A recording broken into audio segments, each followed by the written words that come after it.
pues poder verles y saludarles en un nuevo video hablando acerca de liderazgo al estilo de Jesús en nuestro programa de formación Reforma Global. Esta es la última lección en este módulo hablando acerca de los principios del liderazgo, cómo servir mejor, cómo liderar mejor. Recordar Marcos 10:45, porque el Hijo del Hombre no vino para ser servido, sino para servir y dar su vida en rescate por muchos. El día de hoy, la lección que nos corresponde es la 1.11 y el tema es explicar cómo el poder de Cristo vence los deseos de la carne, del mundo y del diablo. Primera de Juan 2:16 dice, porque todo lo que hay en el mundo, los deseos de la carne, los deseos de los ojos y la vanagloria de la vida, no provienen del Padre, sino del mundo. Muchos cristianos, hombres y mujeres, luchan con diferentes tipos de pensamientos pecaminosos. A veces esto les lleva incluso a convertirse en adictos a cometer actos inmorales, actos de pornografía, de robo de dinero, de abusos de poder. Y los líderes o pastores tampoco están exentos de este tema. Algunos han confesado sufrir este tipo de adicciones. Y los resultados cuando esto sucede son realmente devastadores, tanto para ellos como para su vida familiar y la vida eclesiástica. Entonces, ¿cuál es la solución respecto a estos problemas de adicciones a diferentes áreas de pecado? En primer lugar, la Biblia nos recuerda en Santiago 4, versículos 7 y 8, que nos sometamos a Dios, resistamos al diablo y él huirá de nosotros. Que nos acerquemos a Dios y él se acercará a nosotros.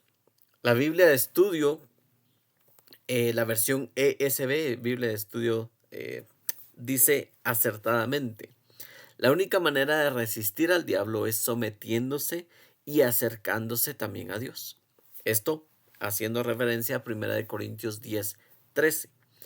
La Biblia dice en su comentario, Satanás será derrotado y tendrá que huir como de hecho hizo de Cristo. Esto haciendo referencia a Lucas 4:13. Normalmente, una parte importante del acercamiento a Dios es la oración.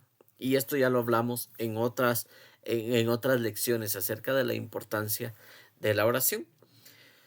Algunos consejos respecto a esto, el sitio web God Question dice que podemos deshacernos de los pensamientos lujuriosos, de poder, de abuso de autoridad, de abuso de mal uso del dinero, sustituyéndolos por pensamientos que sean verdaderos, honorables, rectos, puros, agradables, admirables.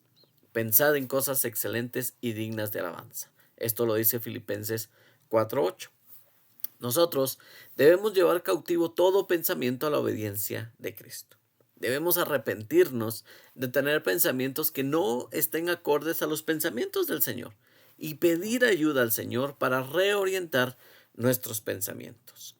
Pablo incluso lo dice en Romanos 8:13, porque si viven conforme a la carne, morirán, mas si por el Espíritu hacen morir las obras de la carne, entonces vivirán. John Piper, en una entrevista, él dijo que a nosotros matamos pecados específicos atacándolos con una resistencia letal. Y el hecho de que el versículo nos diga que demos muerte a las obras del cuerpo, significa que debemos asumir un papel activo en la lucha contra los hábitos pecaminosos. No es esperar pasivamente de no me va a doler, no me va a doler, no me va a doler y cuando sentimos ya nos dolió, sino debemos asumir un papel activo, ser intencionales en la lucha contra estos hábitos. Hay un dicho popular y es, más vale aquí corrió que aquí quedó.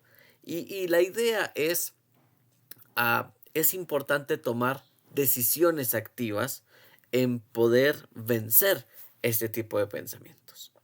Ahora todo esto se aplica a diferentes tipos de tentaciones: poder, abuso del dinero, lujuria, tentaciones sexuales, Esos pensamientos, esas pruebas, hay que resistirlas. Tenemos que agarrarnos de una promesa de Cristo, creerla y luego usarla para empujar el pensamiento activamente fuera de de nuestras mentes. Decimos, no, no, no, quiero decir, yo hago esto, no hago esto. Algún pensamiento o alguna imagen viene a nuestra mente y tenemos 5 segundos para decidir si vas a dejar que se apodere de ti o vas a presionarlo con un no, estás fuera de aquí en el nombre de Jesús. Debemos dirigir nuestra atención a alguna promesa superior. Jesús es mejor. Jesús es suficiente. Él dijo esto. Él dijo esto otro. Tenemos este versículo de la palabra fuera de este pensamiento. Y sigues empujando hasta que desaparece.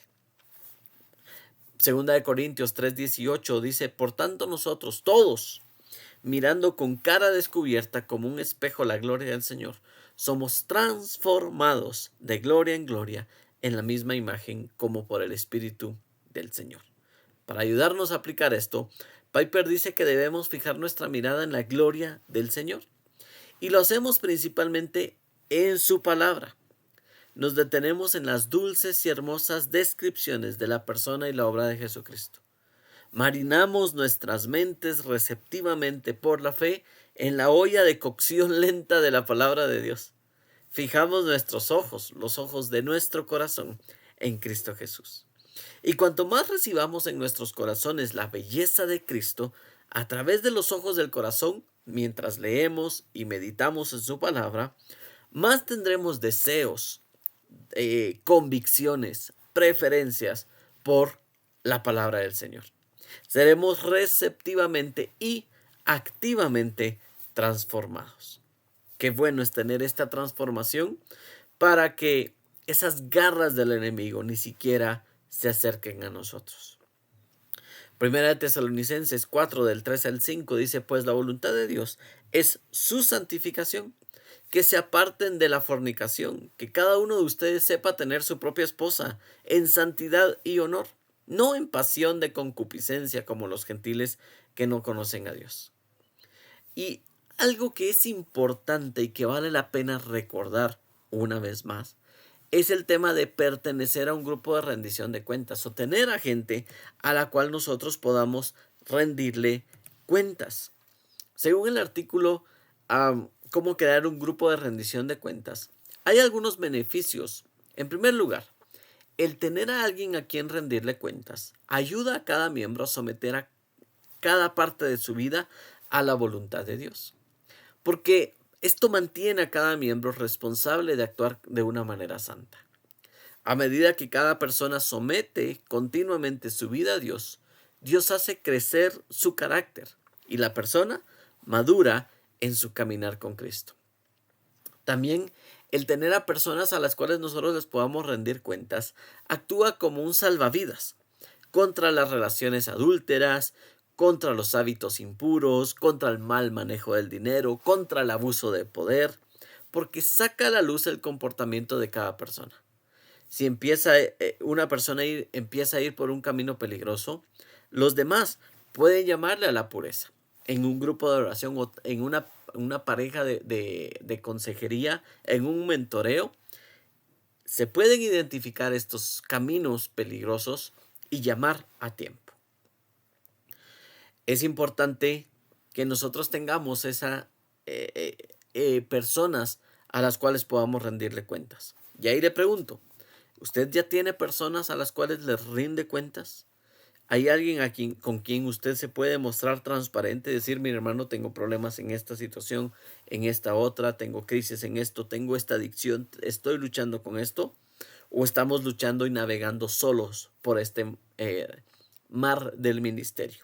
No estamos para navegar solos. Habemos una comunidad de fe y tenemos que tener una comunidad a la cual nosotros podamos presentarnos a cara descubierta y permitir que alguien nos llame a la santidad. En Juan 16:33 Jesús dijo, estas cosas yo les he hablado para que en mí tengan paz. En el mundo van a tener aflicción, pero confiad, yo he vencido al mundo. Queridos hermanos, en Cristo hay paz. En el mundo hay tribulación. Y esta es la posición que debemos reivindicar. Estamos en Cristo. Y por eso podemos vencer al mundo y todo lo que conlleva estar en el mundo. Pero la clave es en mí. No en mí, sino en Cristo. En Cristo es cuando vencemos el mundo. En nosotros mismos no tenemos nada, pero en Cristo tenemos todo lo que necesitamos.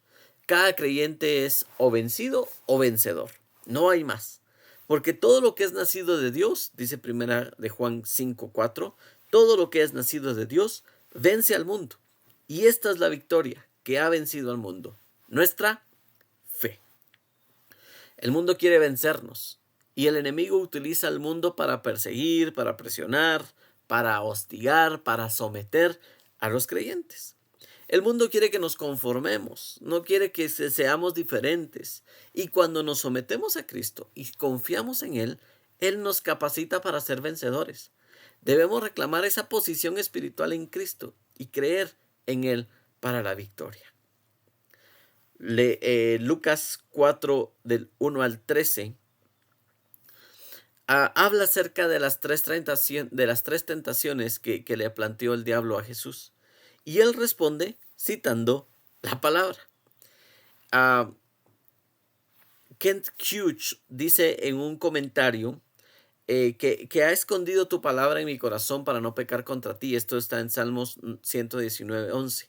Y esto es así porque la palabra de Dios revela la mente de Dios. Y la mente de Dios no puede estar sujeta al pecado. Por eso, si llenamos nuestro corazón con la palabra de Dios, el pecado y la tentación no deberían dominarnos. No podemos vivir de toda palabra que sale de la boca del Señor si no conocemos la palabra del Señor. Debemos seguir el ejemplo de Jesús y meditar regularmente en su palabra. Incluso algunos de nosotros podemos estar en contextos en donde las manifestaciones de brujería, chamanismo, ocultismo, inmoralidad sexual, satanismo son más presentes. Y la Biblia deja muy claro que no debemos involucrarnos en estas prácticas de ninguna manera. Lamentablemente a veces se ha metido un poco de sincretismo religioso a nuestras iglesias. Y ahí están los hermanos diciendo, mire, pásame el huevo porque estoy teniendo problemas financieros. O a nuestros hijos, mire, póngale un hilito rojo o una pulsera roja para que no le hagan mal, si no le van a hacer el mal de ojo. Todo eso es chamanismo, es brujería, es ocultismo, es animismo, es satanismo. Y no debemos de nosotros caer en esas prácticas. Deuteronomio 18 dice, no se ha hallado en ti quien haga pasar a su hijo o a su hija por el fuego, ni quien practique adivinación, eso del tarot, eso de las cartas astrales, eso de qué tiene el horóscopo para mí el día de hoy. Ni hechicero, ni encantador, ni adivino, ni magia blanca, ni llamar para conocer el futuro, ni quien consulta a los muertos, porque es abominación para el Señor. Cualquiera que hace estas cosas y por estas abominaciones, el Señor, tu Dios, echa a estas naciones delante de ti. Perfecto serás delante del Señor tu Dios, porque estas naciones que vas a heredar, a ti no se te ha permitido esto, dice el Señor en Deuteronomio 18:13. Ezequiel 13:20 indica que Dios está en contra de los amuletos mágicos. Eso de tener cábalas. Pero es que si me corto el pelo de este lado, sí, si me corto este pelo, no. Si me levanto con el pie derecho, sí, si me levanto con el pie izquierdo, no. Antes tengo que dar 3 vueltas, 2 vueltegatos y 5 estrellitas para que me vaya bien en el día. Esas cábalas o esos amuletos mágicos no están a favor de Dios, están en contra de Dios. Dios está en contra de esto. En Hechos 19:19, Lucas cuenta cómo los que confiaron en Jesús agarran sus libros y los queman públicamente. De hecho, en Apocalipsis 9:21 se enumeran las artes mágicas como uno de los pecados que la gente debe apartarse. Y en Apocalipsis 21 se dice que las prácticas de estas artes mágicas serán arrojadas al lago de fuego junto con Satanás. Y hay muchos otros pasajes en la Biblia que nos advierten en contra de estas prácticas. La Biblia advierte a los cristianos que están involucrados en una guerra espiritual constantemente. Efesios 6:20 dice que no tenemos lucha contra sangre y carne, sino contra principados, contra potestades, contra los gobernadores, contra huestes espirituales de maldad en las regiones celestes. La Biblia nos dice que Jesucristo, con su muerte y su resurrección, ha vencido al mundo y ha vencido a Satanás. La razón por la que Jesús vino a la tierra fue para destruir la obra del diablo. Jesús alcanzó una victoria concluyente sobre Satanás en la cruz del Calvario. De hecho, la palabra que se utiliza es tetelestai, que es consumado es. Ya no hay nada más que hacer. Si a ustedes les gusta el fútbol, cuando el árbitro suena su silbato para decir terminó el partido, aunque el delantero agarre y meta 5 goles más, ya no puede hacer nada, pues ya no vale, ya todo está culminado. El resultado que fue. La victoria de Cristo Jesús en la cruz del Calvario es: todo está hecho, todo está culminado, ya no se puede hacer nada. El Satanás ya no tiene ese poder. Satanás pasará la eternidad en el lago de azufre ardiente, donde será atormentado. Esto según Apocalipsis 20. Es importante recordar el versículo de Mateo, la instrucción en Mateo 28. Tienen toda autoridad en el cielo como en la tierra. Y Jesús recibe toda esa autoridad, y a través de su muerte expiatoria y su resurrección, Jesús tiene toda la autoridad, y eso significa que los demonios no tienen esa autoridad. Nuestra autoridad sobre lo demoníaco viene de Jesús. Y con este conocimiento es importante evitar en algunas prácticas cuestionables, como practicar esas comunicaciones con los muertos, o cuando se tiene la oportunidad de poder tener algún contacto de liberación, el poder ponerse a platicar, el ponerse a reír, el ponerse a divertirse el foco no es el demonio, el foco es Cristo Jesús, Cristo en el centro. Es importante determinar que Cristo es el centro. Y hemos dividido esta lección en vencer los deseos de la carne, vencer al mundo y vencer al diablo. Pero en realidad todas están interrelacionadas. Los principios deben verse como tales, como Cristo en el centro de estos principios. Queridos facilitadores, nuestra tarea ahora es poder explicar esto a nuestros estudiantes. Si usted es un facilitador, si usted es una persona que está viendo este video como estudiante, es importante tener algunas prácticas respecto a esto, o dejar de hacer algunas cosas importantes. En primer lugar, los creyentes se enfrentan a la posición espiritual de los deseos pecaminosos, de los valores mundanos o de las artimañas del enemigo. Y a través de la victoria de Cristo debemos resistir y vencer estas fuerzas. Ahora nosotros debemos comprender y aplicar estas verdades bíblicas en nuestras vidas. Si usted es facilitador, ahora es importante que se pueda estudiar y discutir los pasajes sobre la victoria en Cristo. Compartir algunas historias personales sobre cómo han superado tentaciones o pruebas. Eso fortalece la fe del grupo. Practicar el uso de las escrituras en la oración como arma contra la tentación. ¿Y cómo vamos a saber que nuestro grupo ha completado este objetivo? Dar un ejemplo personal u observado de una victoria en cierta área, y demostrar el uso de las escrituras y la oración para resistir la tentación. Que el Señor nos permita seguir creciendo, que el Señor nos permita seguir aprendiendo. Nos preparamos con excelencia para servir con excelencia.